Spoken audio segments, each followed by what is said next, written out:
أعوذ بالله من الشيطان الرجيم. بسم الله الرحمن الرحيم.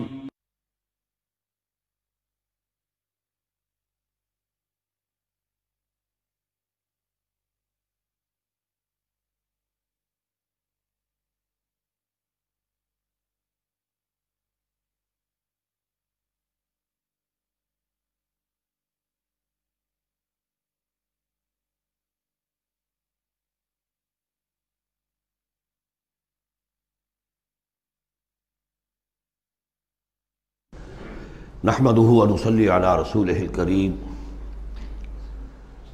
اما بعد فقد قال الله تبارك وتعالى كما ورد في سورة الحديد اعوذ بالله من الشيطان الرجيم بسم الله الرحمن الرحيم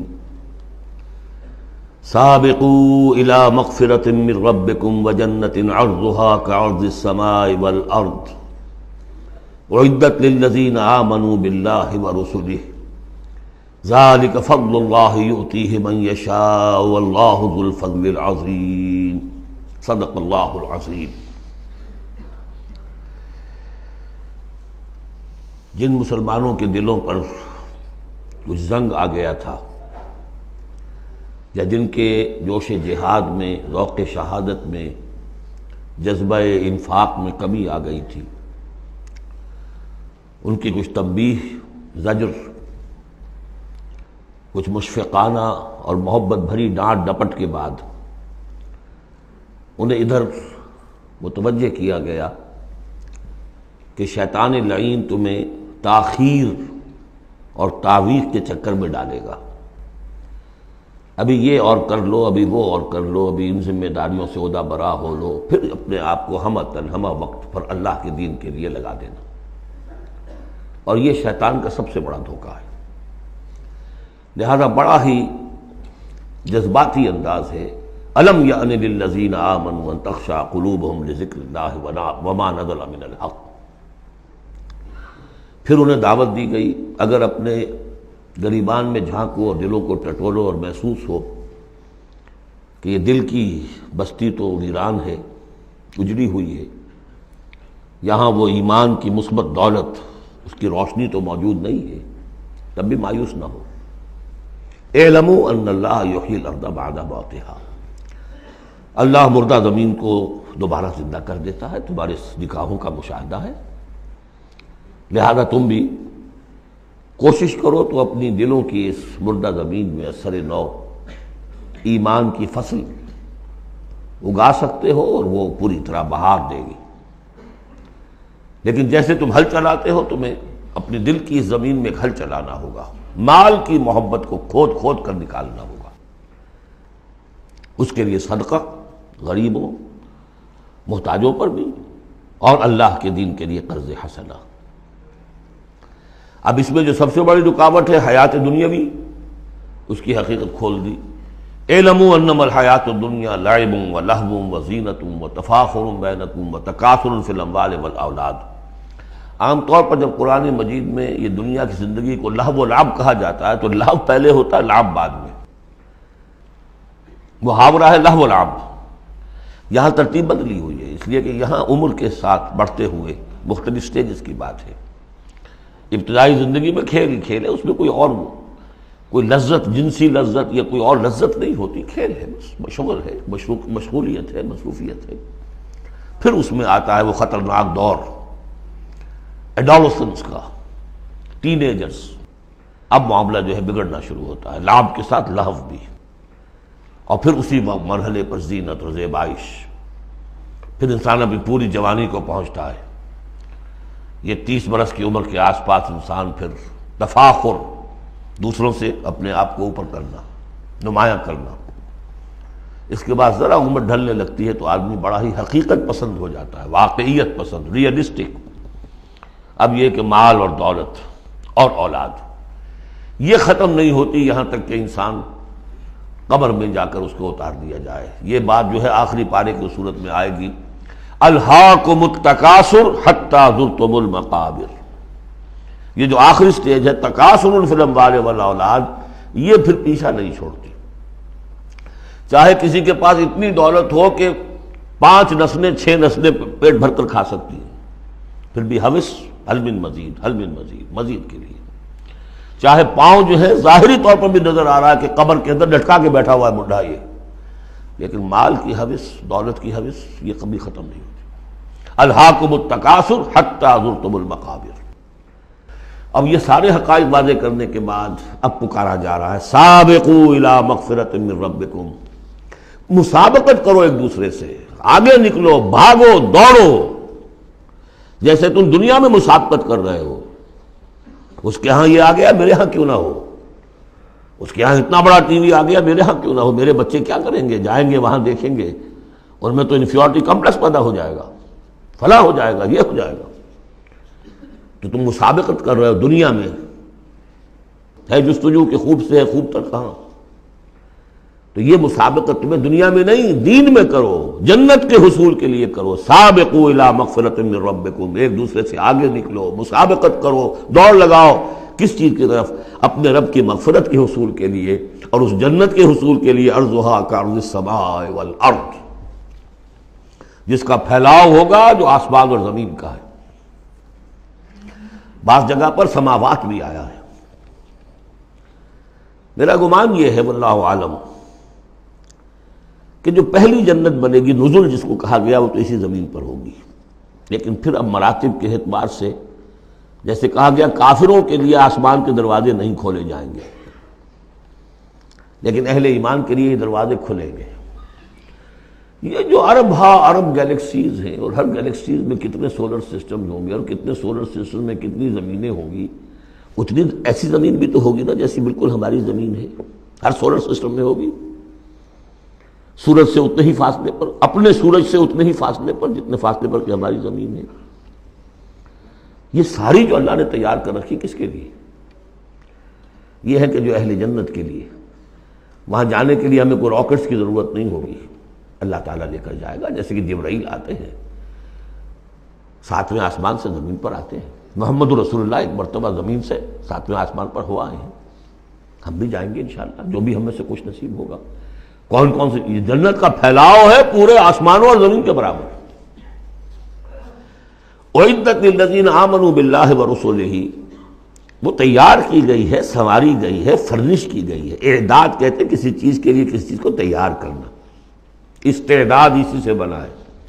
فلاں میں بڑی استعداد ہے، اعداد باب افعال ہے، تیار کی گئی ہے، سنواری گئی ہے، فرنش کی گئی ہے، ڈیکوریٹ کی گئی ہے۔ وَعِدَّتْ لِلَّذِينَ آمَنُوا بِاللَّهِ وَرُسُلِهِ، ان کے لیے جو ایمان لائے اللہ پر اور اس کے رسولوں پر۔ اور ذَلِكَ فَضْلُ اللَّهِ يُؤْتِيهِ مَن يَشَاءُ، یہ اللہ کا فضل ہوگا، جس کو بھی چاہے گا دے گا۔ وَاللَّهُ ذُو الْفَضْلِ الْعَظِيمِ، اللہ بڑے فضل والا ہے۔ اب ایک اور رکاوٹ جو ہوتی ہے اس راستے پر چلنے میں، راستہ یہ کیا ہے؟ اس کی ہدف آگے آ جائے گا، جہاد اور قتال اور انفاق کس کام کے لیے ہے، یہ اس سورہ مبارکہ کا کلائمیکس ہوگا جو آگے آئے گا۔ لیکن ایک اور رکاوٹ جو آتی ہے، یہ تکلیف آ جائے گی، یہ مصیبت آ جائے گی، یہ مسئلہ پیدا ہو جائے گا، یہ مشکل ہو جائے گی، یہ سارے خوف۔ وَلَنَبْلُوَنَّكُمْ بِشَيْءٍ مِّنَ الْخَوْفِ وَالْجُوعِ وَنَقْصٍ مِّنَ الْأَمْوَالِ وَالْأَنفُسِ وَالثَّمَرَاتِ لَتُبْلَوُنَّ فِي أَنفُسِكُمْ وَأَمْوَالِكُمْ وَلَتَسْمَعُنَّ مِنَ الَّذِينَ أُوتُوا الْكِتَابَ مِن قَبْلِكُمْ وَالَّذِينَ أَشْرَكُوا أَذًى كَثِيرًا، آزمایا تو جائے گا۔ اب اس کے لیے بتایا کہ ایک بہت بڑا نسخہ دیا جا رہا ہے، ما اصاب من مصیبت فی الارض ولا فی انفسکم، نہیں پڑتی کوئی پڑنے والی کوئی تکلیف، کوئی مصیبت، کوئی آزمائش، کوئی رنج دہ چیز، تکلیف دہ ہے، مگر الا فی کتاب من قبل ان نبرأ، چاہے وہ مصیبت تمہاری اپنی جان پر ہو یا پوری زمین پر ہو، وہ بڑے پیمانے پر آیا، سیلاب آیا، زلزلہ آ گیا، ایک انسان کی اپنی ذاتی زندگی میں آیا، ایکسیڈنٹ کے اندر مجروح ہو گیا، کسی بیماری میں مبتلا ہو گیا۔ ما اصاب من مصیبت فی الارض ولا فی انفسکم الا فی کتاب من قبل ان نبرأ، وہ ایک کتاب میں درج ہے اس سے پہلے کہ ہم اسے ظاہر کریں۔ ان ذالک علی اللہ یسیر، یہ اللہ پر بہت آسان ہے، اللہ کا علم جو ہے اتنا محیط ہے ما کانا و ما یکون کو، کہ جو کچھ ہونا ہے اس کے علم میں تو پہلے سے موجود ہے۔ تو تم اسے بڑا عجیب سمجھو گے، بہت مشکل سمجھو گے، اللہ پر یہ آسان ہے۔ یہ بات تمہیں کیوں بتا دی گئی؟ اس کا ایک نتیجہ نکلنا چاہیے، لِكَيْ لَا تَأْسَوْا عَلَىٰ مَا فَاتَكُمْ، تم افسوس نہ کیا کرو، مایوس نہ ہو جایا کرو اس چیز پر جو تمہارے ہاتھ سے جاتی رہے۔ حوادث سے، دنیا سے کوئی چیز اگر ہاتھ سے نکل گئی، موقع ہاتھ سے نکل گیا، اب بیٹھے ہیں پچھتا رہے ہیں، پیچ و تاب کھا رہے ہیں، میں اگر اس وقت یہ کام نہ کرتا، سیدھا چلا جاتا تو میرا کام بن جاتا، یہ نہ ہوتا، اس نے یہ کام رکاوٹ نہ ڈالی ہوتی تو یہ میرا کام بن جاتا، سوائے وہ پیچ و تاب کے کچھ حاصل نہیں۔ اور جسے یقین ہے کہ یہ ہونا ہی نہیں تھا میرے لیے، اللہ تعالیٰ کی طرف سے یہ شے طے نہیں تھی، بس بات ختم ہو گئی، اور اس کے میرے ہاتھ سے نکل جانے ہی میں کوئی خیر ہے۔ عسیٰ ان تحبوا شیئا وہو شر لکم وعسیٰ ان تکرہوا شیئا وہو خیر لکم واللہ یعلم وانتم لا تعلمون۔ میں تو جانتا نہیں، اللہ جانتا ہے۔ ما اصاب من مصیبۃ فی الارض ولا فی انفسکم الا فی کتاب من قبل ان نبرأہا ان ذلک علی اللہ یسیر لکی لا تأسوا علی ما فاتکم ولا تفرحوا بما آتاکم۔ جو کچھ اللہ تمہیں دے دے اس پر اترایا مت کرو، اس لیے کہ وہ بھی آزمائش ہے، جو دیا ہے تمہیں اس میں آزمائش ہے، اس کو اکاؤنٹ فار کرنا پڑے گا، وہ لائبلٹی ہے۔ آپ کو معلوم ہے بیلنس شیٹ جب بنتی ہے تو جو کیپٹل ہوتا ہے وہ لائبلٹیز کے کھاتے میں آتا ہے۔ اتنا مال تھا تمہارے پاس، اب بتاؤ نا کیا کیا تم نے اس میں؟ تو اللہ جو کچھ دیتا ہے وہ لائبلٹی ہے، اس کو اکاؤنٹ فار کرنا ہوگا قیامت کے دن۔ تمہیں اتنا مال دیا تھا میں نے، تم نے کیا کیا؟ تمہیں اتنی ذہانت میں نے دی تھی، تم نے کہاں لگائی؟ یہ صلاحیتیں میں نے دی تھی، کہاں خرچ کی؟ دنیا بنانے میں یا آخرت بنانے میں؟ باطل کے نظام کی چاکری کرنے میں؟ IMF کی سروس ہو رہی ہے، اتنے ملین روپے تنخواہ مل رہی ہے، ٹھیک ہے، چاکری کس کی ہو رہی ہے؟ کس کے نظام کو چلا رہے ہو؟ کس کی رتھ میں گھوڑے بن کر جتے ہوئے ہو؟ غور کرنے کی بات ہے۔ بڑا ہمیں فخر ہوتا ہے فلاں شخص ورلڈ بینک کے اتنے عہدے پر پہنچ گیا، ہمارا عزیز اور ہمارا۔ کس کی چاکری ہو رہی ہے؟ لیفٹیننٹ بن گیا انگریز کی فوج میں، انگریز کی فوج میں۔ لِكَيْ لَا تَأْسَوْا عَلَىٰ مَا فَاتَكُمْ وَلَا تَفْرَحُوا بِمَا آتَاكُمْ، جو کچھ تمہارے ہاتھ سے جاتا رہے، نکل جائے، اس پر افسوس نہ کیا کرو، اور جو کچھ اللہ تمہیں دے دے اس پر اترایا نہ کرو، سوچا کرو۔ بلکہ امام احمد ابن حنبل رحمۃ اللہ علیہ کا معاملہ تو یہ ہوا تھا کہ جب وہ خلق قرآن کا مسئلہ چل رہا تھا تو جس زمانے میں کہ ان پر عتاب ہو رہا تھا حکومت کی طرف سے، جیل میں تھے، مارا جاتا تھا کہ کہو کہ قرآن مخلوق ہے، اور وہ کہنے کو تیار نہیں تھے۔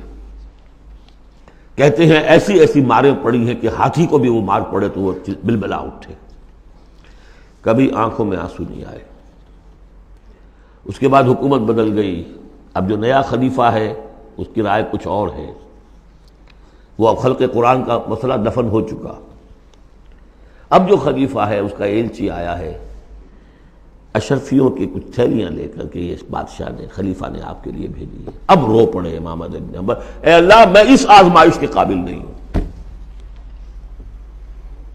یہ آزمائش بڑی سخت ہے۔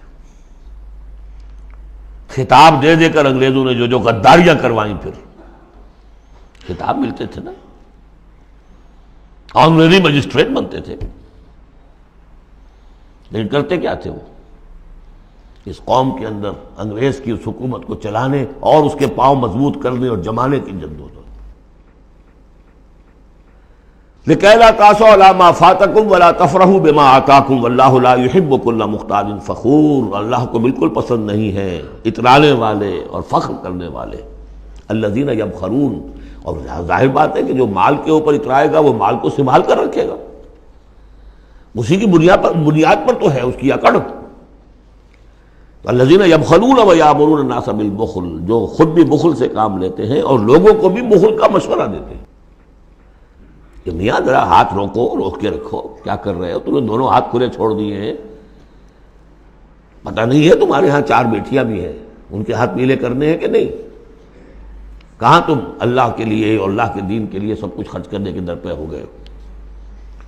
وَمَنْ يَتَوَلَّ فَإِنَّ اللَّهَ هُوَ الْغَنِيُّ الْحَمِيدُ، اور جو کوئی رخ پھیر لے گا، منہ موڑ لے گا، تو اللہ تعالیٰ تو غنی ہے اور حمید ہے، اسے کسی کے احتیاج نہیں ہے، وہ ستودہ صفات ہے۔ اب آ گیا ہے کلائمیکس اس سورہ کا.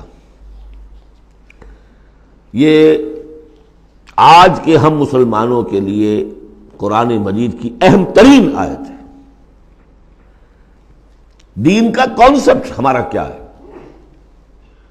حکومت انگریز کی ہوتی رہے، ہمیں کیا نمازیں پڑھنی، روزے رکھنے ہیں.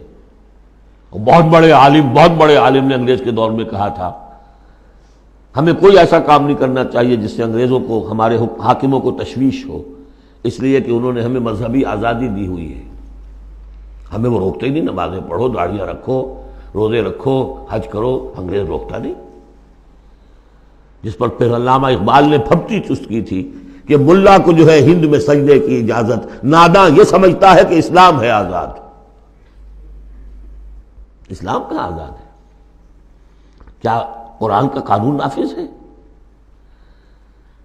وہاں تو قانون فوجداری ہند ہے، ضابطہ دیوانی ہے ہند، ضابطہ دیوانی ہے، ضابطہ فوجداری کس کا؟ انگریز کا. کس کا قانون؟ اصل میں دین کا جو تصور تھا وہ ہمارا بگڑتا بگڑتا، تنگ ہوتا ہوتا، سکڑتا پرورٹ ہوتا ہوا یہاں تک آ گیا ہے کہ چند ریچولز ہیں، چند رسومات ہیں، بس وہ دین ہے. باقی جو ہو سو ہو.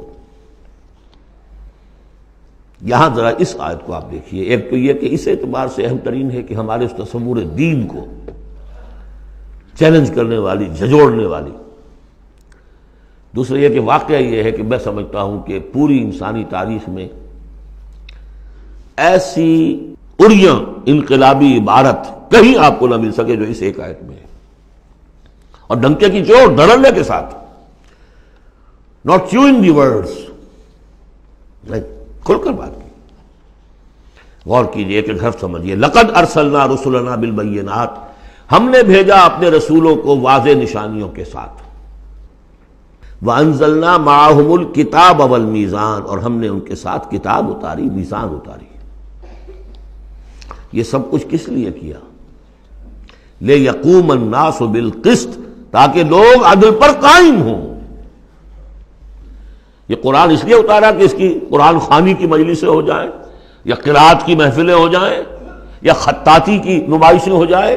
اللہ اللہ خیر صلی. 40 من کا قرآن ہم نے لکھ لیا ہے سونے کے تاروں سے، بہت تیر مارا ہے. قرآن اس لیے نازل ہوا تھا، نظام کسی اور کا، قانون پہ راضی اوروں کے.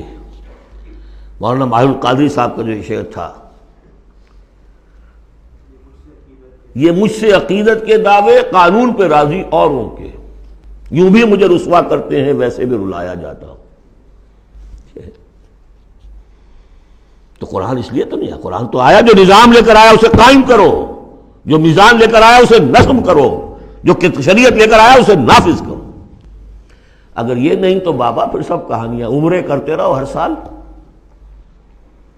باقی سارا دھندا سودی کاروبار، دین جو ہے، بلڈنگیں بناؤ، عیش کرو، ہاں عمرہ کراؤ. گنگا نہا آیا جیسے ہندو پاک ہو گیا، ایسے عمرہ جو ہے کر آئے پاک صاف ہو گیا. یہ ہے آپ کا دین، آج کا دین. غور کر لیجیے اس کو. نظام عدل و قسط. پھر ذرا نوٹ کیجیے، اب تو چونکہ ہم ترجمہ قرآن کرتے ہوئے کہاں تک، آخر تک پہنچ گئے. آل عمران میں فرمایا اللہ کیا ہے؟ قائما بالقسط. سورہ نساء میں فرمایا مسلمانوں تمہیں کس لیے ہم نے اٹھایا ہے؟ یا ایھا الذین آمنوا کونوا قوامین بالقسط شہداء للہ. عدل و انصاف کو قائم کرنے والے بن کر کھڑے ہو. سورہ مائدہ میں فرمایا یا ایھا الذین آمنوا کونوا قوامین للہ شہداء بالقسط. پھر سورہ شورى تو ابھی پڑھی ہم نے، زیادہ دور نہیں ہوئی. حضور سے کہا گیا کہ کہہ دو وَأُمِرْتُ لِأَعْدِلَ بَيْنَكُمْ، مجھے حکم ہوا ہے تمہارے مابین عدل قائم کروں. میں صرف واعظ کہنے نہیں آیا. اللہ الذی انزل الکتاب بالحق والمیزان، یہ بھی آیت سورہ شورى میں ہم پڑھ چکے ہیں. وہی کتاب اور میزان کا لفظ یہاں بھی آ گیا ہے. لقد ارسلنا رسلنا بالبینات وانزلنا معهم الکتاب والمیزان لیقوم الناس بالقسط. یہ عدل جو قرآن لے کر آیا، یہ نظام عدل ہے، عدل و قسط ہے، اسے نافذ کرو. پھر وہ ہم پڑھ چکے سورہ مائدہ میں، قُلْ يَا أَهْلَ الْكِتَابِ لَسْتُمْ عَلَىٰ شَيْءٍ حَتَّىٰ تُقِیمُوا التَّوْرَاةَ وَالْإِنجِیلَ وَمَا أُنزِلَ إِلَیْکُم مِّن رَّبِّکُم، کہہ دیجئے نبی ان سے، اے کتاب والو تمہاری کوئی حیثیت نہیں ہے جب تک کہ تم قائم نہیں کرتے تورات کو اور انجیل کو اور جو کچھ تمہارے اوپر نازل کیا گیا تمہارے رب کی طرف سے۔ یاد ہوگا کہ میں نے کہا تھا یہاں لفظ قرآن رکھ کر دیکھیے، قُلْ يَا أَهْلَ الْقُرْآنِ لَسْتُمْ عَلَىٰ شَيْءٍ حَتَّىٰ تُقِیمُوا الْقُرْآنَ وَمَا أُنزِلَ إِلَیْکُم مِّن رَّبِّکُم، اے قرآن والو تمہاری کوئی حیثیت نہیں ہے، You have no face to talk to us، ہم سے دعائیں مانگ رہے ہو، ہم تمہاری دعائیں تمہارے منہ پر دے کر مارتے ہیں۔ تم نے وہ قرآن نافذ کیا یا اس کی تلاوت کی؟ تراویح میں سن لیا پورے رمضان میں ایک قرآن تو بڑا تیر مار دیا، کیا اس کا ایک حرف نہ سمجھاؤ؟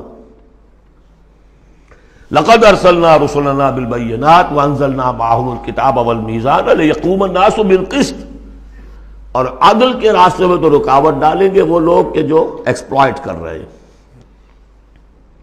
جاگیردار کبھی چاہے گا کہ جاگیریں ختم ہو جائیں، وہ تو ٹیکس دینے کو تیار نہیں، آپ کہتے ہیں جاگیرداری ختم ہو جائے۔ ہاں کوئی ہو سکتا ہے ایسا بھی جاگیردار شریف النفس، کوئی سرمایہ دار ایسا ہو سکتا ہے شریف النفس، لیکن شاذ ہوگا وہ، کوئی ہوگا، اکثر و بیشتر تو نہیں ہوں گے۔ ابو بکر بھی ایمان لے آئے تھے، اونچے طبقے سے تھے، عثمان بھی ایمان لے آئے تھے، اونچے طبقے سے تھے، اکثر و بیشتر تو نہیں۔ اکثر و بیشتر تو ریزنٹ کریں گے، ریزسٹ کریں گے، سٹیٹس کو چاہیں گے، وہ چاہیں گے نظام کے اندر کوئی تبدیلی نہ آئے۔ ہمارے اس کے ساتھ مفادات وابستہ ہیں، ہمارے انٹرسٹ ہیں، ویسٹڈ انٹرسٹ، ہمیں ان سے پریویلیجز ملی ہوئی ہیں اس نظام سے، نظام بدلے گا تو ہم گئے۔ ایسے لوگوں کی سرکوبی کے لیے ہم نے لوہا بھی اتارا ہے۔ وَأَنزَلْنَا الْحَدِيدَ فِيهِ بَأْسٌ شَدِيدٌ، ہم نے لوہا بھی اتارا ہے۔ یہی ایک ہی آیت چل رہی ہے، دوسری آیت نہیں ہے یہ۔ اس لیے میں نے کہا تھا کہ اڑیاں ترین یہ عبارت ہے کہ انقلاب کے لیے کچھ سر کچلنے پڑتے ہیں، ورنہ نہیں انقلابات، اور اس میں کوئی ریگریٹس نہیں ہے، اس میں کوئی معذرت نہیں ہے۔ جب یہ لوگ کہتے ہیں کہ وار فار پیس، اگر یہ کہتے ہیں کہ دنیا میں ہیومن رائٹس کے لیے ہم حملہ کر رہے ہیں، کیا مطلب ہے؟ تمہارا اپنا ایک تصور ہے، عدل انسانی کا ایک تصور ہے، اس کے لیے تم طاقت بھی استعمال کر رہے ہو، لوگوں کا گھیراؤ کر رہے ہو، انہیں آئسولیٹ کر رہے ہو، سینکشنز لگا رہے ہو، کیوں؟ کہ تمہاری مرضی کے مطابق نظام انہوں نے کیوں نہیں بنایا؟ تو اہل ایمان کو اللہ نے ایک نظام دیا ہے، وہ اللہ کا دیا ہوا نظام ہے، وعدل و قسط پر مبنی ہے۔ اس نظام کو قائم کرنے کے لیے وہ اگر طاقت بھی ہوگا تو استعمال کریں گے۔ ہاں طاقت نہیں ہے تو ٹھیک ہے، پڑے ہوئے ہیں، اس میں یہ کہ طاقت فراہم کرو، دعوت دو، لوگ جمع ہوں، اس کے لیے تن من دھن لگانے کا عہد کریں، ان کی تربیت ہو۔ محمد رسول اللہ کیا کر رہے تھے مکے میں 12 برس تک؟ وہ آپ نے طاقت تیار کی ہے، وہ طاقت جو ہے پھر کوڑا بن گیا جب تو کوڑا دے کر مارا ہے باطل کے اوپر۔ بل نقذف بالحق علی الباطل فیدمغہ، ہم باطل کے اوپر حق کو مارتے ہیں جو اس کا بھیجا نکال دیتا ہے۔ فاذا ہوا زاہق، یہی ہوا۔ لیکن اس دوران میں، اس پروسیس میں اہل ایمان کو جانیں دینی پڑیں گی، تکلیفیں جھیلنی ہوں گی، گھر بار چھوڑنے ہوں گے، جان و مال کے نقصانات برداشت کرنے ہوں گے۔ یہ ہے انقلابی عمل۔ وَأَنزَلْنَا الْحَدِيدَ فِيهِ بَأْسٌ شَدِيدٌ، ہم نے اتارا لوہا، اس میں بڑی جنگ کی صلاحیت ہے، ہتھیار بنتا ہے۔ وہ منافع للناس، لوگوں کے لیے کچھ اور منفعت بھی ہے۔ اصل میں تو یہ تلوار اور نیزے اور ڈھال کے لیے ہے، باقی یہ کہ چمٹا پھگنی اور توا بھی تم نے بنا لیے، چلو کوئی بات نہیں۔ اب تو وہ چمٹا پھگنی اور توے کا دور بھی گزر گیا۔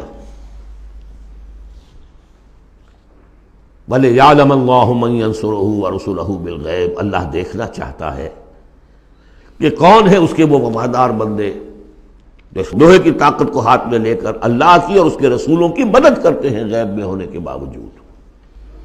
دین اللہ کا ہے، اور اسے غالب کرنے کے لیے جو اللہ کے بندے میدان میں آ گئے گویا کہ وہ اللہ کے مددگار ہیں۔ یا ایھا الذین آمنوا کونوا انصار اللہ۔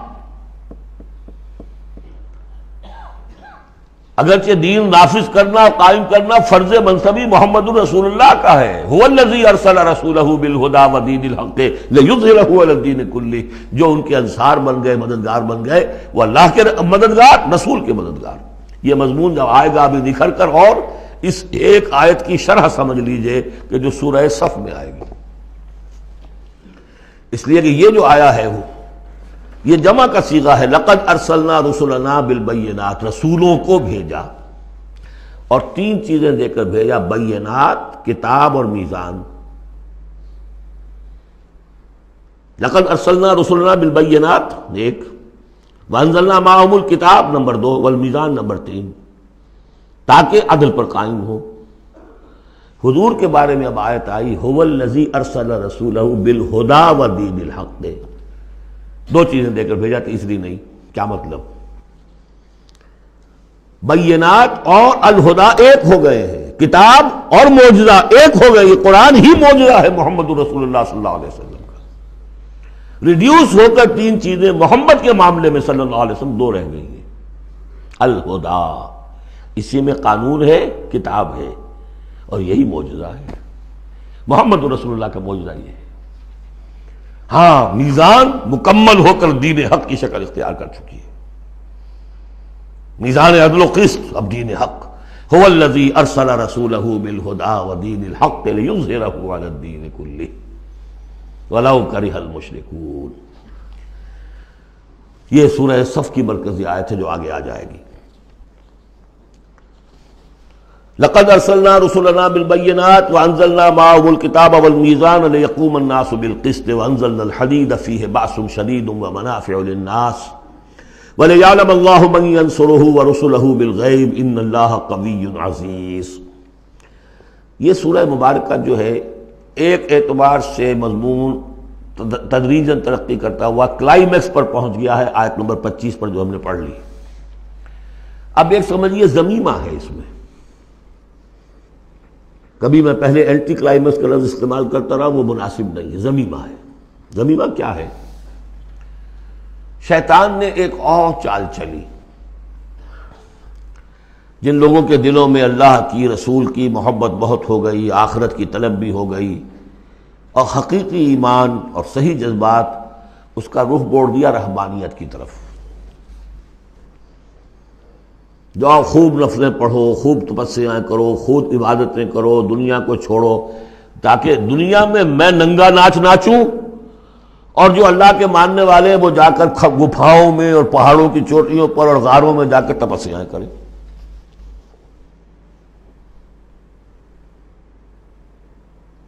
اس کی نفی ہو رہی ہے۔ یہ راستہ نہیں ہے دین کا، اور یہ خاص طور پر ویسے یہ کہ ہندوستان میں کیوں آیا یہ مسئلہ اور کسی اور جگہ کیوں آیا، لیکن یہ کہ موناسٹسزم جو ہے، یہ خانقاہی نظام جو ہے، کرسچینٹی میں ٹاپ پر پہنچا ہے، اس میں کوئی شک نہیں۔ ہسٹری آف کرسچین موناسٹسزم، یہ پوری کتابیں ذخیر لکھی ہوئی، اس کی ایک مثال دے رہے ہیں کہ یہ ایک غلطی ہوئی ہے۔ مسلمان میں ایمان باللہ، ایمان بالآخرہ پیدا ہو تو وہ دنیا کی مجدھار میں رہ کر نظام کو صحیح کرے، نظام کو ٹھیک کرتے ہوئے بھوک بھی آئے گی برداشت کرے، مجرد روزے رکھ کے جو کچھ کرنا ہے تمہیں، وہ تم جہاد میں بھوک جھیلو، وہ پروڈکٹیو ہوگی، اس سے باطل اور ناانصافی کا خاتمہ ہوگا، اور تم کہیں خانقاہوں کے اندر روزے رکھ رہے ہوگے، اس سے دنیا کو کوئی فائدہ نہیں ہوگا۔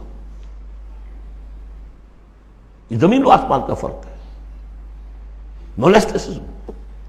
یہی وجہ ہے کہ اسلام میں بھی جب بادشاہت آ گئی، ملوکیت کا جب آ گیا تو راستہ مڑ گیا، باقی اب جاؤ چلے کھینچو، خانقاہیں آباد کرو، راج کرے گا خالصہ۔ لیکن یہ حکومت کے معاملات جو ہیں ان کے بارے میں بات نہ کرنا، یہ ہے وہ راستہ، ٹیڑھا راستہ جو معروف، جو ہم جانتے ہیں، جن کو رسولوں کا معاملہ تو ان میں حضرت عیسیٰ کے پیروکاروں کے اندر یہ غلطی پیدا ہوئی۔ اب اس کی مثال دی جا رہی ہے کہ مسلمانوں، دنیا سے بے رغبتی، دنیا کو چھوڑ کر آخرت کو اختیار کرنا، یہ تو ہے دین کا جوہر، لیکن اس کا یہ مطلب نہیں کہ ترک دنیا ہو جائے، رہبانیت ہو جائے، تم تمدن کو اور تہذیب کو چھوڑ کر تم کہیں جنگلوں میں نکل جاؤ، بن باس لے لو، تم وہاں پر جا کر جو ہے وہ خانقاہیں بنا لو، یہ نہیں۔ دنیا کی مجدھار میں رہو اور جہاد فی سبیل اللہ کے ذریعے سے حق کا بول بالا کرو، ناانصافی کا خاتمہ کرو، عدل کو قائم کرو، جس کا جو حق ہے اس کو ملنا چاہیے، جیسا کہ حضرت ابوبکر نے فرمایا تھا جو پہلی بیعت ہوئی ہے، بیعت خلافت، کہ لوگوں تم میں سے جو ضعیف ہے وہ میرے نزدیک قوی ہوگا جب تک کہ اسے اس کا حق دلوا نہ دوں، اور جو قوی ہے وہ میرے نزدیک کمزور ہوگا، ضعیف ہوگا جب تک کہ اس سے حق وصول نہ کر لوں۔ یہی بات کہی تھی حضرت سعد بن ابی وقاص نے رضی اللہ تعالی عنہ ایرانیوں سے، جب انہوں نے کہا آپ لوگ کیوں ہم پر چڑھائے؟ فرمایا انا قد ارسلنا، ہم بھیجے گئے ہیں، اللہ نے بھیجا محمد کو، محمد نے بھیجا ہمیں۔ مشن کیا ہے؟ لنخرج الناس من ظلمات الجہالت الی نور الایمان، کہ لوگوں کو نکالے ہم جہالت اور جاہلیت کی تاریکیوں سے ایمان کی روشنی کی طرف۔ ومن جور الملوک الی عدل الاسلام، بادشاہوں کے ظلم و ستم کے پنجوں سے نجات دلا کر اسلام کے عادلانہ نظام سے روشناس کرے، یہ ہمارا مشن ہے۔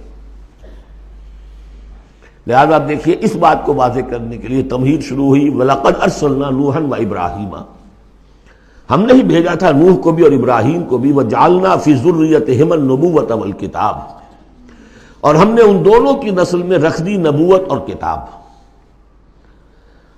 حضرت نوح کی بات ظاہر بات ہے کہ ان کی نسل ہی چلی ہے، لہذا نبوت بھی ان کی نسل میں چلی، لیکن ان کی نسل حضرت سام کی نسل بھی ہے، حضرت حام کی نسل بھی ہے، حضرت یافس کی نسل بھی ہے، تو یقیناً حضرت نوح اور حضرت ابراہیم کے مابین تو انبیاء اور رسل تینوں نسلوں میں آئے، حام کی نسل میں بھی، یافس کی نسل میں بھی، سام کی نسل میں بھی۔ قرآن مجید میں صرف سامی رسولوں کا تذکرہ ہے، البتہ ابراہیم کے بعد پھر جو آئے ہیں وہ حضرت ابراہیم کی نسل میں آئے ہیں، اور حضرت ابراہیم بھی چونکہ اب سے تقریباً 5000 برس قبل کے ہیں، اور ان کی اولاد کہاں کہاں تک گئی ہے یہ بالکل اپنی جگہ پر ایک تحقیق کا موضوع ہے، لیکن نبی ان کے بعد آئے ہیں ان کی نسل میں۔ وَلَقَدْ أَرْسَلْنَا نُوحًا وَإِبْرَاهِيمَ وَجَعَلْنَا فِي ذُرِّيَّتِهِمَا النُّبُوَّةَ وَالْكِتَابَ فَمِنْهُم مُّهْتَدٍ وَكَثِيرٌ مِّنْهُمْ فَاسِقُونَ، اب ان کی نسل کے اندر بہت سے ہیں ہدایت یافتہ بھی ہیں، لیکن بہت سے کثیر جو ہے وہ فاسق ہیں۔ یہ تمہید ہے کس بات کے لیے؟ ثُمَّ قَفَّيْنَا عَلَىٰ آثَارِهِم بِرُسُلِنَا وَقَفَّيْنَا بِعِیسَىٰ ابْنِ مَرْیَم، پھر ہم نے بھیجے ان کے پیچھے ان کے نقش قدم پر، آثارہم برسلنا، اپنے بہت سے رسول، وقفینا بعیسیٰ ابن مریم، اور پھر ہم نے بھیجا عیسیٰ ابن مریم کو۔ عیسیٰ ابن مریم کے تذکرے کے لیے یہ ساری تمہید ہے۔ وآتیناہ الانجیل، اور اسے ہم نے انجیل عطا فرمائی حضرت عیسیٰ ابن مریم کو۔ وجعلنا فی قلوب الذین اتبعوہ رأفۃ ورحمہ، اور ہم نے رکھ دیا، پیدا کر دیا ان لوگوں کے دل میں جنہوں نے اس کی پیروی کی بڑی نرمی اور رحمت، رافت اور رحمت۔ رافت کہتے ہیں اس کو کہ کسی کو تکلیف میں دیکھ کر آپ تڑپ اٹھیں، یہ رافت ہے، اور رحمت یہ ہے کہ آپ اب اس کے لیے، اس تکلیف کے ازالے کے لیے کوئی کوشش کریں۔ گویا کہ یہ ایک، جیسے کہ ہمارے ہاں وہ ریفلیکس ایکشن کا ایک سرکل ہے، ادھر کسی چیونٹی نے کاٹا، اس کا سارا تصور جو ہے یہاں پہنچ گیا دماغ میں، کسی چیز نے کاٹا، فوراً وہاں سے حکم آیا اور جو مسلز ہیں ان کو حکم ہوا اور ہاتھ جو ہم نے کھینچ لیا، انسٹنٹینیسلی یہ شے ہوتی ہے۔ اسی طریقے سے کسی کو دیکھا تکلیف میں اور خنجر چلے کسی پہ، تڑپتے ہیں ہم امیر، سارے جہاں کا درد ہمارے جگر میں ہے، اگر یہ شکل پیدا ہو جائے تو پھر آدمی اس کے نتیجے میں پھر جو بھی کچھ کر سکتا ہے کرتا ہے اس کے لیے۔ تو رافت اور رحمت یہ گویا کہ کمپلیمنٹری ہے۔ اللہ تعالیٰ فرما رہے کہ حضرت عیسیٰ کے جاننے والوں ماننے والوں کے دلوں میں یہ بات تو ہم نے پیدا کی ہے، خود تسلیم کر رہے ہیں۔ وَجَعَلْنَا فِي قُلُوبِ الَّذِينَ اتَّبَعُوهُ رَأْفَةً وَرَحْمَةً، اس کی وجہ کیا ہے؟ حضرت عیسیٰ خود بہت رقیق القلب تھے، بہت نیک تھے، اس درجے ان کے اندر تھی کہ ایک چور کو دیکھا اپنی آنکھوں سے کہ چوری کر رہا ہے، اسے کہا کیا کر رہا ہے؟ چوری کر رہا ہے۔ اس نے کہا نہیں میں چوری تو نہیں کر رہا۔ اچھا بھائی میری آنکھ نے غلط دیکھا۔ حضرت عیسیٰ کی اپنا مزاج، ہر ایک کا اپنا مزاج ہے، لہذا وہی مزاج ان کے جو حواریین تھا ان کے اندر پیدا ہوا ہے، رافت، رحمت، رقت قلب، شفقت۔ لیکن یہ چیز اب شیطان نے اس کو موڑ دیا رہبانیت کی طرف۔ وَرَهْبَانِيَّةً ابْتَدَعُوهَا، رہبانیت کی بدعت انہوں نے ایجاد کی۔ ایک شے تو ہم نے رکھی ان کے دل میں، رافت اور رحمت ہم نے رکھ دی۔ تو رافت اور رحمت تو بری شے نہیں ہے، خود حضور کے لیے لفظ سورہ توبہ کی آخری آیت میں آ چکا ہے، بالناس رؤوف الرحیم، بالمومنین رؤوف الرحیم، اہل ایمان کے حق میں آپ رؤوف بھی ہیں رحیم بھی ہیں۔ رافت اور رحمت، رافت اور رحمت بری شے تو نہیں، لیکن اس کا جو رخ موڑا ہے شیطان نے، اس کو کہا بدعت۔ وَرَهْبَانِيَّةً ابْتَدَعُوهَا، رہبانیت کی بدعت انہوں نے ایجاد کر لی۔ مَا كَتَبْنَاهَا عَلَيْهِمْ، ہم نے تو وہ ان پر فرض نہیں کی تھی۔ إِلَّا ابْتِغَاءَ رِضْوَانِ اللَّهِ، ہم نے تو جو چیز فرض کی تھی وہ یہی تھی کہ اللہ کی رضا تلاش کرو۔ اللہ کی رضا تلاش کرنے میں ایک راستہ یہ ہے، نفس کشی، سیلف انہیلیشن، تپسیاں، ریاضتیں، رہبانیت، ترک دنیا، تجرد کی زندگی، شادی بیاہ نہیں کرنی، لیکن یہ غلط راستہ تھا۔ اللہ کی رضا کا راستہ کیا ہے؟ وَابْتَغُوا إِلَيْهِ السَّبِيلَ وَجَاهِدُوا فِي سَبِيلِ اللَّهِ بِأَمْوَالِكُمْ وَأَنفُسِكُمْ، یہ راستہ ہے جو اللہ چاہتا ہے، باطل کو ملیا بیٹ کرنے کے لیے، حق کو غالب کرنے کے لیے، ظلم کے خاتمے کے لیے، عدل و قسط کو قائم کرنے کے لیے۔ سختیاں جھیلو، تکلیفیں برداشت کرو، بھوک برداشت کرو، فاقے برداشت کرو، جان و مال کا نقصان برداشت کرو، یہ ہے کہ جو اللہ کی رضا جوئی کا راستہ ہے جو اللہ نے سکھایا ہے۔ ہاں شیطان نے موڑ دیا کہ ان کی نیکی اب تمدن سے مڑ کر ادھر چلی جائے، تاکہ یہاں تمدن کا میدان میرے لیے، ننگا ناچ میں ناچوں، مجھے کچھ پوچھنے والا نہ ہو۔ فَمَا رَعَوْهَا حَقَّ رِعَایَتِهَا، پھر ایک اور دوہرا جو کے اوپر چارج شیٹ ایک اور ہے، پھر وہ رعایت بھی نہیں کر سکے اس کی جیسی کہ رعایت کرنی چاہیے تھی۔ ایک دفعہ آدمی طے کر لے میں ساری عمر شادی نہیں کروں گا، مجرد رہوں گا، یہ تو آسان ہے، اس کو نبھانا تو آسان نہیں ہے۔ اللہ نے انسان میں جنسی جذبہ رکھا ہوا ہے، نتیجہ کیا نکلا؟ وہ تو جو کتابیں میں نے بتایا ہے کہ یہ موٹی موٹی ضخیم کتابیں جو ہے ہسٹری آف کرسچین موناسٹسزم پر، ان میں پڑھ لیجیے اب کیا ہوتا تھا۔ کہنے کو راہب ہے اور راہبائیں ہیں، اور زنا ہو رہا ہے، حرامی بچوں کی پیدائش ہو رہی ہے، اور ان کے تہخانوں کے اندر قبریں بن رہی ہیں۔ وہ تہخانے جو ہوتے تھے راہب خانوں کے، وہ حرامی بچوں کے قبرستان ہوتے تھے۔ آخر فطرت کا راستہ ہے، دریا کے آگے آپ بند باندھیں گے کیا کریں گے؟ کوئی راستہ اس کا ایک اور بنائیے تو پھر وہ بند باندھ سکتے ہیں نا، چلتے دریا میں کیسے بنا دیں گے؟ وہ اسلام نے راستہ دیا ہے، حلال راستہ ہے، جائز راستہ ہے، شادی کرو، اپنے جنسی جذبے کی تسکین کا سیدھا سامان جو ہے وہ تمہارے لیے موجود ہے۔ جہاں وہاں قدغن آ جائے گی، حرام خوری ہوگی، پانی کے آگے بہاؤ کرے تو پانی کہیں نہ کہیں سے راستہ نکال لے گا، یہی ہوا۔ اور کون بچا ہوا؟ تو شاذ کوئی ہوگا، اس لیے کہ خود وہ کہتے ہیں، انہی کا ایک آدمی ہے، شاہدہ شاہد من اہلہا، جب فرائیڈ جو ہے انہی کا آدمی وہ کہتا ہے کہ یہ سب سے زیادہ پوٹنٹ ہے موٹیو انسان کا، the most potent motive in human beings is sex. حالانکہ غلط ہے یہ، مغربی حکماء کے میں سے کسی کی نظر کہیں جم گئی، کسی کا کہیں جم گئی۔ مارکس کو پیٹ نظر آیا، معاشی جذبہ جو ہے انسان کا، اس کو سیکس نظر آیا، ایڈلر کو دی ارج ٹو ڈومینیٹ، تفوق، حب تفوق۔ یہ ساری چیزیں اپنی جگہ پر پارشل ٹروتھس ہیں، سب ٹھیک ہے، لیکن بہرحال جو اتنا بڑا جذبہ ہے اس کے آگے آپ ایک غیر فطری اگر بند باندھیں گے تو اس کا نقصان کیا ہوگا؟ فما رعوها حق رعایتها، تو پھر وہ رعایت بھی نہ کر سکے، اس کی حفاظت نہ کر سکے، اس کا حق ادا نہ کر سکے، اس کو نبھا نہ سکے جیسا کہ نبھانے کا حق تھا۔ فآتینا الذین آمنوا منہم اجرہم، تو ان میں سے جو لوگ ایمان لے آئے، یعنی یہ کہ جو بھی مسلمان ہو گئے، یہ بھی مانی ہے، یا اپنے اپنے زمانے میں حضور صلی اللہ علیہ وسلم سے کی بعثت سے پہلے جو لوگ بھی تھے صاحب ایمان، ان میں ان کے لیے ان کا اجر ہے، وَكَثِيرٌ مِّنْهُمْ فَاسِقُونَ، لیکن ان کی بھی اب اکثریت جو ہے فاسقوں پر مشتمل ہے۔ یا ایھا الذین آمنوا اتقوا اللہ وآمنوا برسولہ، اس کے دو مفہوم ہیں، ایک تو یا ایھا الذین آمنوا اہل ایمان، مسلمانوں سے خطاب ہے، اہل ایمان اللہ کا تقوی اختیار کرو اور اللہ کے رسول پر ایمان کو پختہ کرو۔ لقد کان لکم فی رسول اللہ اسوۃ حسنہ، ان کی زندگی میں دیکھو کیا توازن تھا، انہوں نے ترک دنیا تو نہیں کی، شادیاں کی، بھرپور زندگی گزاری ہے، ان کی اولاد بھی تھی، کتنی بیویاں تھیں، ہاں اس کے باوجود پوری زندگی لگی ہے دین کے غلبے کی جد و جہد میں۔ یہ اسوہ ہے، یہ آئیڈیل ہے تمہارے لیے، یہ نمونہ ہے، ان کی پیروی کرو۔ لقد کان لکم فی رسول اللہ اسوۃ حسنہ۔ اور اس اسوے میں واقعہ یہ ہے کہ یہ بھی دیکھنے کی ضرورت ہے، ایک تو یہ کہ آپ حضور کی زندگی میں گنتے چلے جائیں، یہ چیز بھی تھی، یہ چیز بھی تھی، یہ چیز بھی تھی، یہ چیز بھی تھی، یہ چیز گن لی آپ نے، فہرست بنا لی، آپ نے وہ ساری چیزیں جو ہے اپنے اندر پیدا کرنے کی کوشش کی، فیصلہ کر لیا کریں گے۔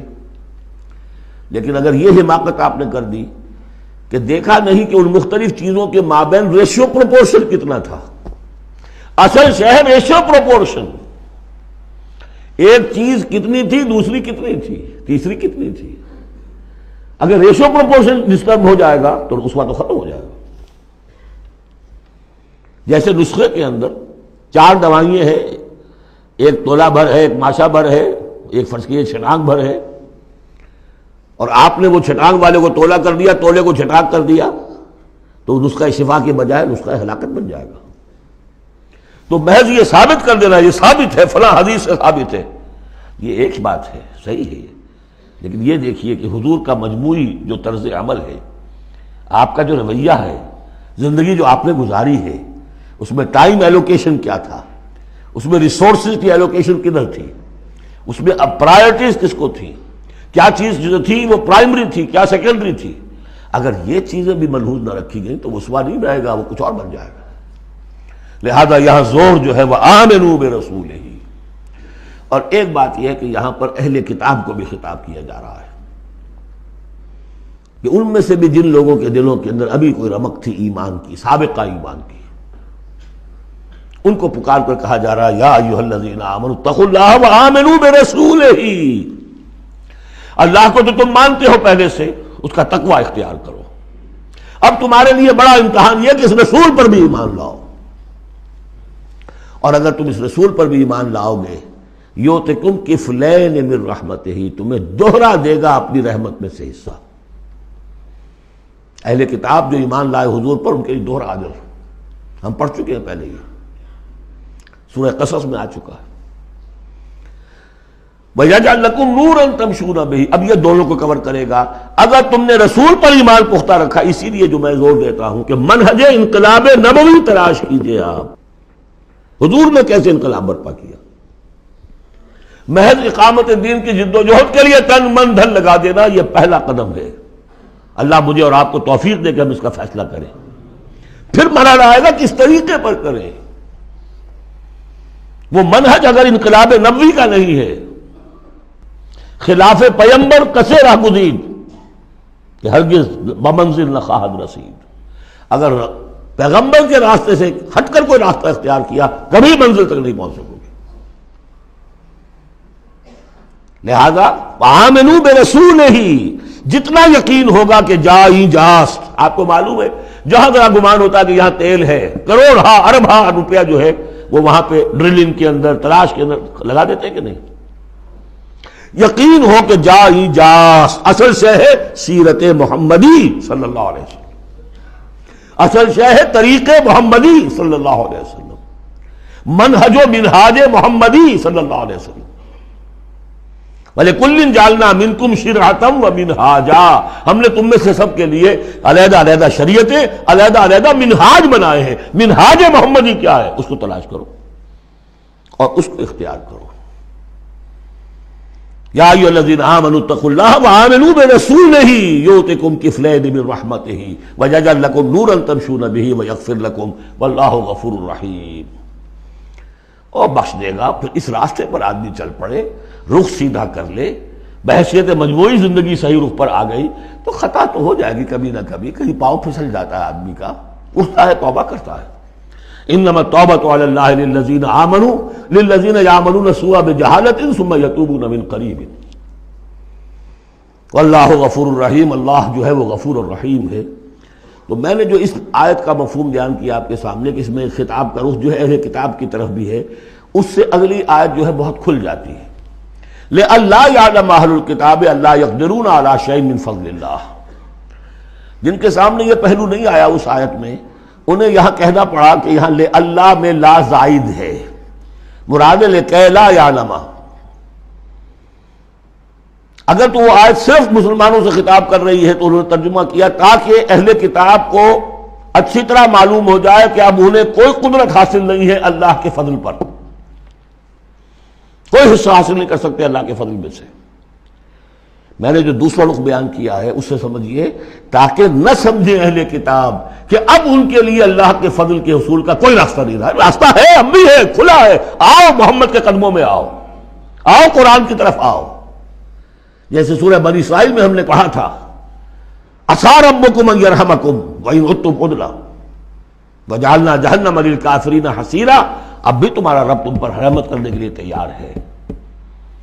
تم تھے لاڈلے تھے، اس میں کوئی شک نہیں، اب تم راضی درگاہ ہو گئے ہو اپنے طرز عمل کی وجہ سے، اپنے کردار کی وجہ سے، لیکن اب بھی تمہارا رب تم پر رحمت فرمانے کے لیے آمادہ ہے۔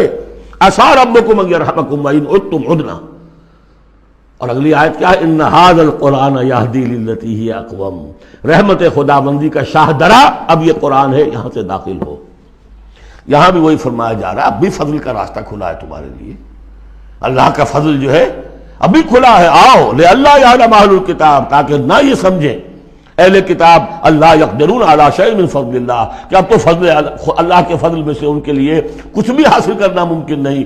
وَأَنَّ الْفَضْلَ بِيَدِ اللَّهِ يُؤْتِيهِ مَن يَشَاءُ، فضل اللہ کے ہاتھ میں ہے، وہ جس کو چاہتا ہے دیتا ہے۔ وَاللَّهُ ذُو الْفَضْلِ الْعَظِيمِ، اور اللہ بہت بڑے فضل والا ہے۔ سورۃ المجادلہ، یہاں پہ ایک نوٹ کر لیجئے کہ ان میں مسبحات کی ترتیب اس طرح ہے، ایک مسبحات میں سے ام المسبحات سورہ حدید، پھر ایک ہے بغیر مسبح تسبیح کے، پھر ایک صورت آئے گی پھر مسبحات میں سے سورہ حشر، پھر ممتحنہ آ جائے گی بغیر تسبیح کے، پھر ان 10 صورتوں کے اندر جو اہم ترین جوڑا ہے مرکز ان کا وہ سورہ صف اور سورہ جمعہ دونوں مسبحات سے شروع ہوں گی، پھر ایک خالی، پھر مسبحات میں سے تغابن، پھر دونوں ایک جوڑا ہے کہ جو بغیر مسبحات کے ہیں، سورہ طلاق اور سورہ تحریم۔ مرکز کیا ہے ان کا 10 میں سے؟ 4 ادھر 4 ادھر، درمیان میں سورہ صف، سورہ جمعہ۔ یہ سورہ مبارکہ جو ہے، اب اس کا اصل مضمون کیا ہے وہ پہلے سمجھ لیجئے پھر ہم شروع کرتے ہیں۔ اس میں شروع میں تو ایک ضمنی طور پر سمجھیے، معاشرتی معاملات میں سے، آئلی قوانین میں سے خاص بات ہے جس کے لیے یہاں 4 آیتیں غالباً آئی ہیں۔ اس کے بعد جو سورہ حدید کا مرکزی مضمون تھا اللہ کا دیا ہوا نظام عدل و قسط قائم کرنا، اب ظاہر بات ہے کہ اس کی جد و جہد کے لیے ایک حزب اللہ درکار ہے۔ ایک آدمی تو یہ کام نہیں کر سکتا، ایک آدمی کر سکتا تو حضرت موسیٰ علیہ السلام پر وہ حسرت کیوں طاری ہوتی ہے جب پوری قوم نے جواب دے دیا تھا فَاذْهَبْ أَنْتَ وَرَبُّكَ فَقَاتِلَا إِنَّا هَاهُنَا قَاعِدُونَ۔ ایک نہیں 4 تھے، وہ حضرت موسیٰ بھی تھے، حضرت ہارون بھی تھے۔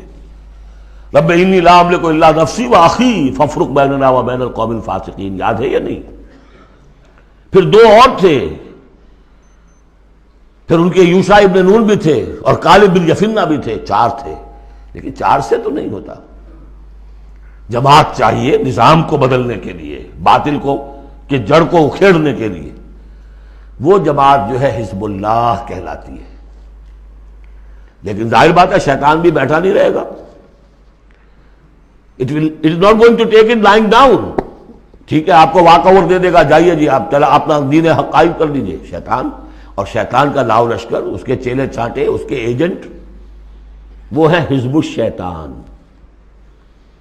اس سورہ مبارکہ میں اب حزب اللہ اور حزب الشیطان کا تقابل آئے گا، اور حزب اللہ کے کارکنوں کو کچھ ہدایات دی جا رہی ہیں کہ یہ شیطان تمہارے اندر بھی رکھنے پیدا کرنا چاہتا ہے، کس طریقے سے اس کو روکو۔ جیسے سورہ حجرات میں ہم نے دیکھا، تمسخر ایک دوسرے کا نہ کرو، ایک دوسرے کی غیبت نہ کرو، سوء ظن سے کام نہ لو، وہ یاد ہے، کسی کے نام چڑھانے والے نہ رکھ لو، وہ ساری ہدایات۔ کسی افواہ کے اوپر فوراً اقدام نہ کر لو، اگر کوئی فاسق کوئی خبر لے کر آئے تحقیق کرو پھر کوئی اقدام کرو۔ یہ ساری ہدایت کس لیے؟ آج دو مسلمان لڑ پڑے تو صلح کراؤ، تاکہ وہ حزب اللہ مضبوط رہے، مستحکم رہے۔ یہ نیکی کی قوت ہے، نیکی کی طاقت ہے، یہ طاقت مضبوط ہوگی تو نیکی کے لیے امکان ہوگا کہ اس کا غلبہ ہو، اور وہ قوت جو ہے نیکی کی حامل قوت، وہ اگر کمزور ہو گئی تو پھر جو باطل ہے وہ ڈنکا بجائے گا۔ یہ ہے اس سورہ مبارکہ کا مضمون۔ پہلے آگے ہے ایک معاملہ خاندانی آئلی قوانین میں۔ بسم اللہ الرحمن الرحیم، قد سمع اللہ قول التی تجادلک فی زوجہا۔ یہ زہار ایک کہلاتا ہے شریعت کی روح سے، اور عرب میں یہ رواج تھا۔ ایک تو طلاق ہوتی ہے، شوہر نے بیوی کو طلاق دی، اب طلاق کی مختلف قسمیں ہوں گی، وہاں ہم بھی پڑھ چکے ہیں کون کون سی قسمیں ہیں۔ طلاق رجعی ہے، طلاق بائن ہے، طلاق مغلظ ہے، وغیرہ وغیرہ۔ ایک اور ان کے ہاں اس کے پیرلل ایک چیز تھی، بالکل بہت غصے میں آیا شوہر کہ تم تو میرے لیے میری ماں کی طرح ہو، بس ختم۔ اب قیامت تک وہ اس کے لیے حلال نہیں ہو سکتی،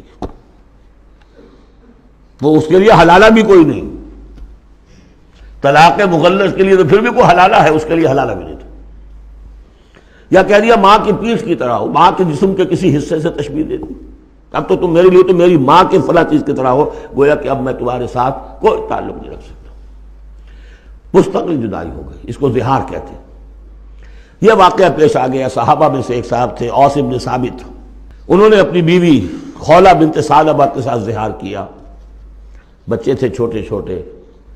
وہ آئی روتی پیٹتی حضور کے پاس کہ حضور یہ کر دیا اوس نے، میں کیا کروں گی، اب یہ میرے چھوٹے چھوٹے بچے ہیں، یہ رل جائیں گے۔ حضور نے کہا میں تو میرے پاس تو کوئی ابھی قرآن میں کوئی حکم نہیں آیا ہے، میں کیا بتاؤں تمہیں، جب تک کہ قرآن کی طرف سے وحی نہ آئے میں کچھ نہیں بتا سکتا۔ وہ چیخ رہی ہے، حضور سوچئے تو صحیح میں کروں کیا، کہاں جاؤں، ان بچوں کو لے کر کہاں جاؤں میں، یہ ہلاک ہو جائیں گے بچے۔ اور پھر کبھی کہے اے اللہ بھیج جلدی سے کوئی میرے لیے راستہ بھیج۔ اس کیفیت میں پھر یہ وحی نازل ہوئی، قد سمع اللہ قول التی تجادلک فی زوجہا، اللہ نے سن لی ہے اس عورت کی بات جو اے نبی آپ سے جھگڑ رہی ہے اپنے شوہر کے بارے میں، وتشتکی الی اللہ، اور اسی میں وہ اللہ سے فریاد بھی کر رہی ہے کہ اللہ میرے لیے راستہ پیدا کر۔ واللہ یسمع تحاورکما، اور اللہ سن رہا تھا اے نبی آپ کے اور اس کے مابین جو گفتگو ہو رہی تھی، جو کنورسیشن ہو رہی تھی۔ واللہ یسمع تحاورکما ان اللہ سمیع بصیر، اللہ سمیع ہے، سب کچھ سننے والا، بصیر ہے، سب کچھ دیکھنے والا۔ لہذا اب اس خولہ بنت ثعلبہ کی اس فریاد پر اللہ تعالیٰ کی طرف سے جو رحمت کا دریا جوش میں آیا، مستقل قانون کی حیثیت سے قانون شریعت میں یہ چیز شامل کر دی گئی۔